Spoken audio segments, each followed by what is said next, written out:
Assalamualaikum warahmatullahi wabarakatuh. Halo adik-adik, sebelumnya saya Ingrid Purnawati dari Tadris Biologi. Dan saya Muhammad Naufal Muzaki dari Taktis Biologi. Saya Putri Ayu Rusnadi dari Tadris Biologi. Saya Nuria Rahma Kurniawati dari Tadris Biologi.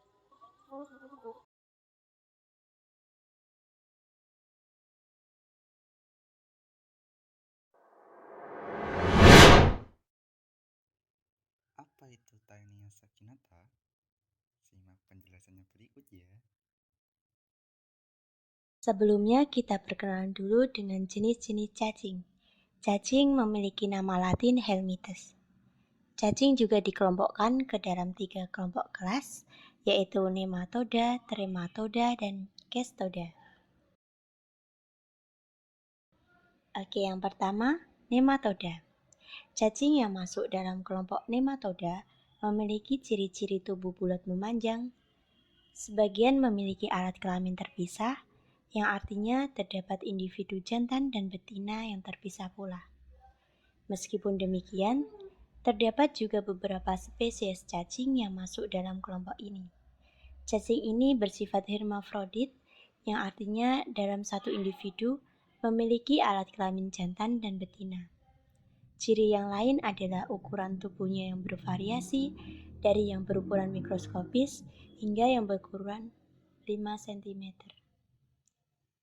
Susunan tubuhnya terdiri dari kepala, ekor, dan rongga dada yang di dalamnya terdapat organ pencernaan, reproduksi, dan sekresi.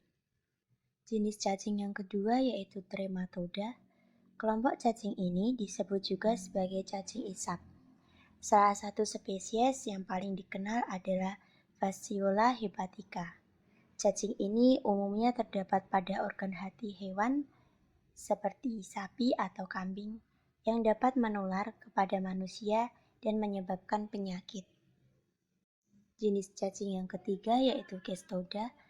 Kelompok cacing ini sering disebut dengan nama cacing pita atau tapeworm. Untuk saat ini, kita akan membahas cacing pita. Jadi apa sih cacing pita itu? Cacing yang seperti apa sih bisa disebut cacing pita? Jadi, cacing pita merupakan cacing yang memiliki bentuk dan ukuran yang pipih dan berkembang di dalam pencernaan manusia. Cacing pita merupakan cacing parasit yang membutuhkan inang. Hal ini dikarenakan struktur tubuhnya yang panjang menyerupai pita. Terdapat beberapa spesies yang masuk dalam kelompok cacing ini. Di antaranya Dipilobothrium latum, Hymenopus nana, Dipylidium caninum, Tania saginata, dan Tania solium. Struktur tubuh cacing dewasa ini tersusun atas sekolek, leher, dan segmen-segmen atau bisa disebut juga dengan proklotit. Pada bagian sekoleksnya dilengkapi dengan batil hisap atau saker. Cacing pita tidak sama dengan cacing yang lainnya, karena cacing pita ini memiliki tubuh yang terbagi menjadi beberapa bagian yang disebut proklotit tadi. Cacing pita akan terus berproklotit dan membentuk proklotit baru di belakang kepalanya. Proklotit bisa disebut juga dengan calon individu baru yang sama dengan satu individu yang utuh. Cacing pita sangat bervariasi dalam hal panjang dan banyak proklotitnya. Beberapa cacing pita juga memiliki ribuan proklotit. Selanjutnya kita akan membahas tentang Tania saginata. Tania saginata yaitu cacing pita yang ada di dalam sapi. Cacing pita adalah parasit dalam usus halus manusia dan sebagai inang antaranya adalah sapi. Penyakit infeksi yang disebabkan oleh cacing pita, Tania saginata dikenal dengan nama istilah Taniasis. Selanjutnya kita akan membahas tentang ciri-ciri cacing pita.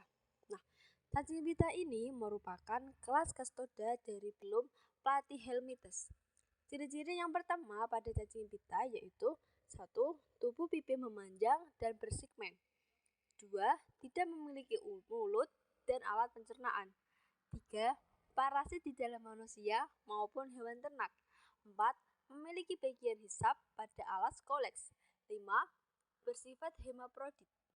Cacing pita Tania saginata ini hidup di dalam usus sapi karena sebagai inang definitif. Mereka yang berarti usus sapi adalah tempat di mana mereka dapat bertahan hidup. Inang adalah tempat tinggal.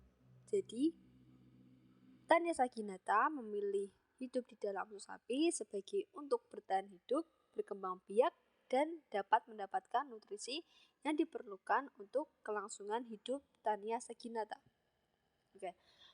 Berikut adalah beberapa alasan mengapa cacing pita Tania saginata memilih untuk hidup di usus sapi. Yang pertama, lingkungan yang sesuai. Yang kedua, nutrisi yang cukup. Yang ketiga, perlindungan dari sistem kekebalan inang.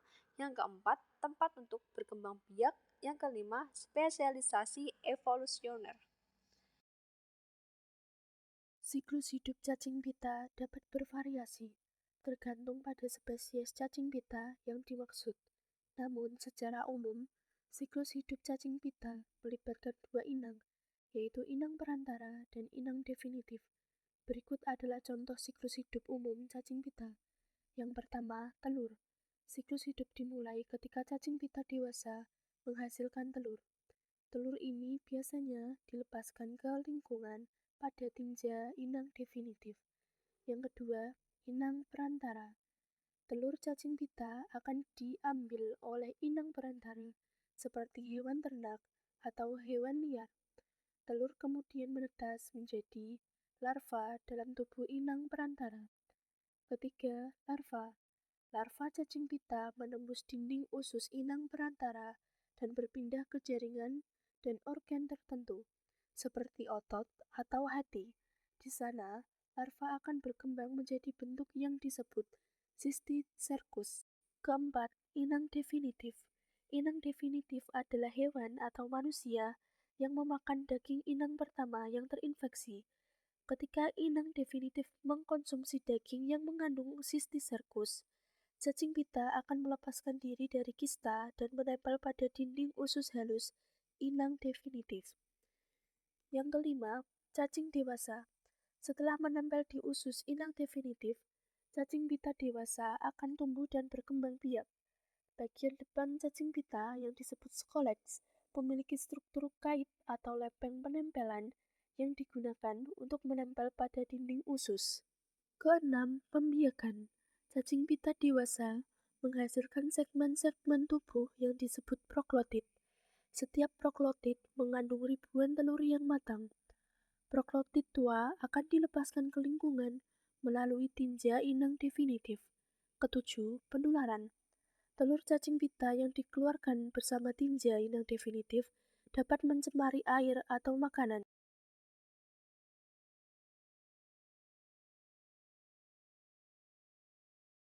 Oke teman-teman, sebelumnya kita telah belajar mengenai materi siklus hidup Tania saginata.